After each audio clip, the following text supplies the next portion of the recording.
chicos de quinto de secundaria, como siempre es un placer para mí llevarles esta clase porque ustedes son un grupo muy participativo, son muy interesados, son muy inteligentes, son muy responsables, son muy diligentes y siempre hacen bien las cosas. No dejen de hacerlo de esa manera para que se sientan muy bien en cada momento de sus vidas, porque si los ataca la pereza, si se levantan tarde, si no hacen las cosas que tienen que hacer, etcétera, ya llegarán pensamientos a su mente donde empezarán a sentirse de una manera que no es muy agradable. Entonces, mantengan toda esa energía que siempre colocan en cada una de las clases y sigamos avanzando y llevando educación remota o educación virtual o educación desde nuestra casa, como se llame. Vamos a comenzar con esta clase de biología.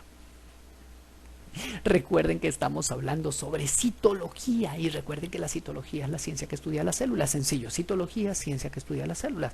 Puede haber otro concepto de citología que se refiere al estudio que se realizan las mujeres sobre su aparato reproductor, pero no, en este momento estamos hablando sobre la ciencia que estudia a todas las células en general, la citología. Continuemos. Bien, en la clase anterior estábamos hablando sobre las principales partes de la célula, que ya las aprendiste, ¿verdad? Membrana celular que recubre la célula, que es esta azulita que vemos por aquí, ¿verdad? Citoplasma, que es toda esta sustancia amarilla que está aquí junto con un montón de orgánulos. Y el núcleo, que sería la otra parte importante de la célula, pero que también es un orgánulo celular o el orgánulo más grande de la célula.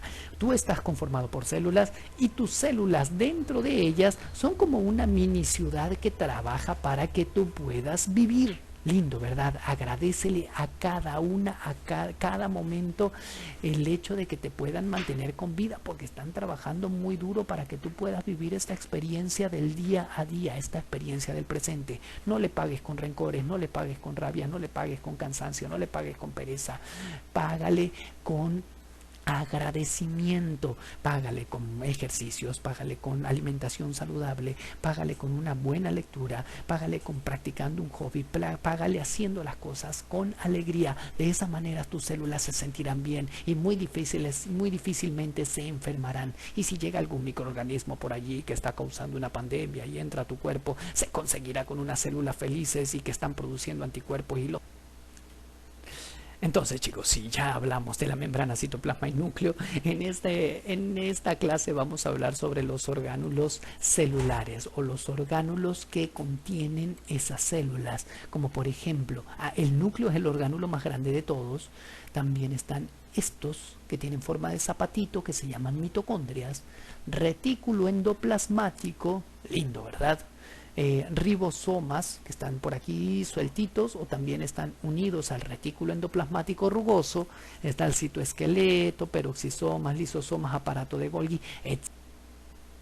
Y comenzamos con el orgánulo celular más grande de todos, que es el núcleo celular, pero ya hablamos en la clase anterior. Recordemos que en su interior tiene ADN, tiene ARN, ¿qué otra cosa? Tiene nucleolo.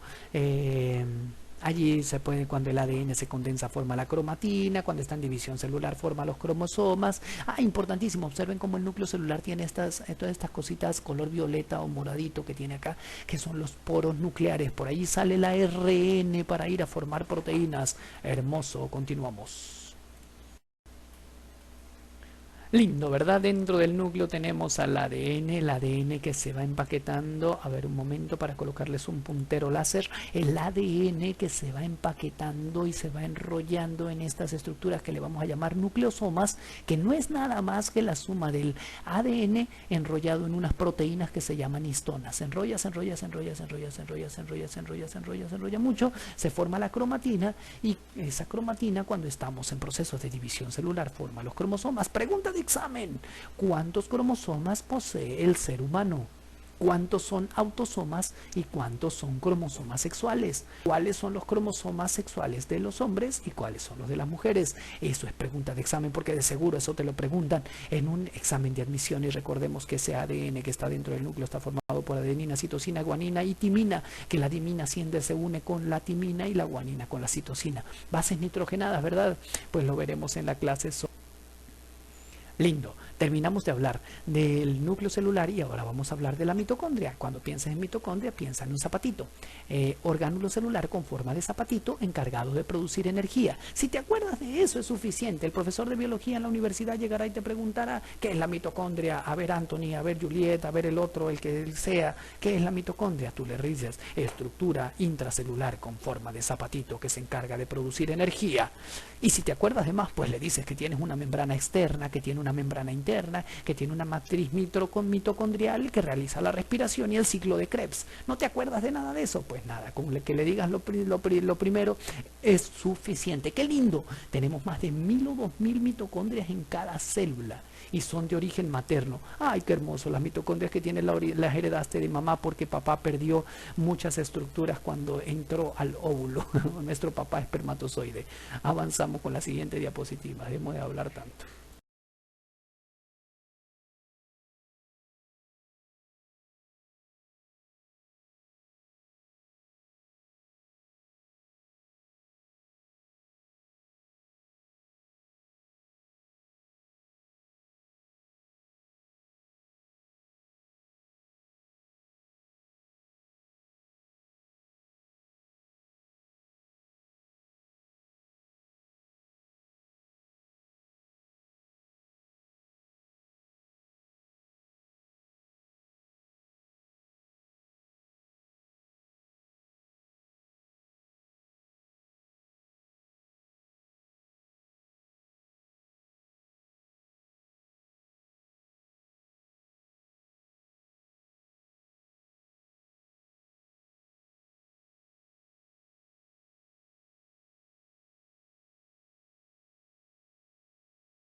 Bien chicos, ya hablamos un poco de las mitocondrias, qué gracioso, producen energía, se realiza el ciclo de Krebs, respiración. Bueno, más o menos para resumir lo que hablábamos de las mitocondrias, cuando tú respiras, todo ese oxígeno que respiraste llega hasta cada una de tus células y luego a tus mitocondrias para que allí se produzca energía en forma de ATP o adenosín trifosfato. Qué lindo, ¿verdad? Se produce energía y te puedes mover, se produce energía y puedo hablar, puedo darte esta clase, tú la puedes escuchar, puedes estar emocionadísimo en la clase de biología y con ganas de estudiar algo que se relacione a la biología para que puedas ver esas estructuras que tienes por dentro al microscopio óptico electrónico. Es más, al finalizar de esta clase te traigo algunas imágenes al microscopio electrónico donde vas a poder ver imágenes reales de células.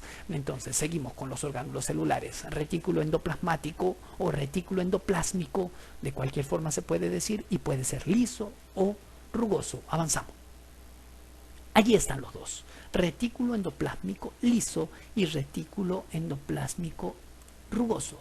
Observen el rugoso acá, se llama rugoso porque está arrugado. ¿Y quién lo arruga? Todos estos puntitos que se llaman ribosomas. Observen, todos esos puntitos son ribosomas y están sobre el retículo endoplásmico rugoso. Sencillo. Y el liso, como no tiene ribosomas, se ve con una superficie lisa y por eso se llama así. Muy fácil. Bien, entonces en el retículo endoplásmico liso era liso porque no tenía ribosomas y el retículo endoplásmico rugoso era rugoso porque tenía ribosomas. Ok, entonces aquí están los ribosomas. Ah, pero ¿qué pasaba en el retículo endoplásmico liso y rugoso? Se me olvidó decirles hace ratitos. Bueno, en el retículo endoplásmico liso se producen lípidos, grasita. ¿Se acuerdan? Ok. Y en el retículo endoplásmico rugoso, como tiene ribosomas, ¿qué vamos a producir? Proteínas. Entonces, allí está la función de esto que estoy hablando aquí, que son los ribosomas. Recuerden que a los ribosomas llega el ARN mensajero que viene desde el núcleo llevando un mensaje y aquí se va a traducir ese mensaje y se forman las proteínas. Ok. Aparato de Golgi. Entonces, si en el retículo endoplásmico liso se produjeron lípidos y en el retículo endoplásmico rugoso se produjo proteínas, entonces esas dos biomoléculas viajan hasta el aparato de Golgi y aquí se modifican, es decir, se empaquetan en sus productos terminales para luego ser enviados fuera de la célula o para ser utilizados dentro de la misma. Lindo, ¿verdad? Sí. Ahora tenemos estas organelas que están aquí, que son los cloroplastos, y seguro alguien por allí ya advirtió que los cloroplastos no van a estar dentro de los animales, sino van a estar en las plantas, porque se encargan de realizar la fotosíntesis. Entonces, cloroplastos hay en las plantas, mitocondrias en los animales y en las plantas, pero cloroplastos únicamente en las plantas, y se encargan de realizar la fotosíntesis. Lindo, ¿verdad? Y observen aquí cómo hablamos un poco sobre cómo es el proceso de fotosíntesis en los cloroplastos. Llega CO2 y agua a las plantitas, para eso le colocamos agua, se capta la energía del sol y se genera oxígeno, que luego nosotros respiramos. Qué lindo. Y se fabrican hidratos de carbono, que ya saben que son carbohidratos, glúcidos o glucosa, que es lo mismo. Entonces fabrican glucosa las plantas y la almacenan en forma de un polisacárido que se llama almidón. Entonces el almidón se produce en las plantas, en los cloroplastos, para como reserva de carbohidratos. Después, cuando nosotros nos comemos esa plantita, como una papa, por ejemplo, estamos comiendo mucho almidón y nos dan energía. ¡Qué lindo! Entonces las plantas captan la energía del sol, la transforman en carbohidratos para nosotros comernos esos carbohidratos y obtener energía en nuestras mitocondrias. ¡Qué hermoso proceso! La naturaleza es maravillosa, de verdad que sí. Y continuamos con otros orgánulos celulares, que son los microtúbulos. ¿Qué le falta ahí? La tilde a la U de túbulos, porque es una palabra esdrújula. Pero no se preocupen, me perdonan esa, chicos. Los microtúbulos son como las columnas de la célula. Imagina tu casa en este momento. Tu casa tiene columnas para que no se caigan, ¿verdad? Le dan la forma a tu casa. Entonces los microtúbulos le dan la forma a la célula. Fácil, ¿verdad? Pero ¿qué otra función tienen los microtúbulos? También ayudan al movimiento celular.